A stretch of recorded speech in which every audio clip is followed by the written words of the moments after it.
கடற்பரப்பில் அத்துமீறி நுழைந்து மீன்பிடி நடவடிக்கையில் ஈடுபட்ட குற்றச்சாட்டில் கடந்த மாதம் 13ஆம் திகதி நெடுந்தீவு அருகே கைது செய்யப்பட்ட 7 தமிழக மீனவர்களும் நிபந்தனையுடன் இன்று விடுதலை செய்யப்பட்டுள்ளனர்.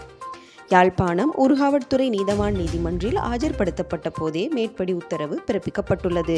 6 வருடங்கள் ஒத்திவைக்கப்பட்ட 2 வருட சிறை தண்டனை என்ற நிபந்தனையுடன் குறித்த 7 மீனவர்களும் விடுதலை செய்யப்பட்டுள்ளனர். கடந்த 29ஆம் திகதி நெடுந்தீவு கடலில் மீன்பிடி உபகரணங்கள் ஏதும் இல்லாமல் கைது செய்யப்பட்டு ஊர்காவற்துறை போலீசாரிடம் ஒப்படைக்கப்பட்ட 4 மீனவர்களும் நிபந்தனைகளின்றி விடுதலை செய்யப்பட்டுள்ளமையும் குறிப்பிடத்தக்கது.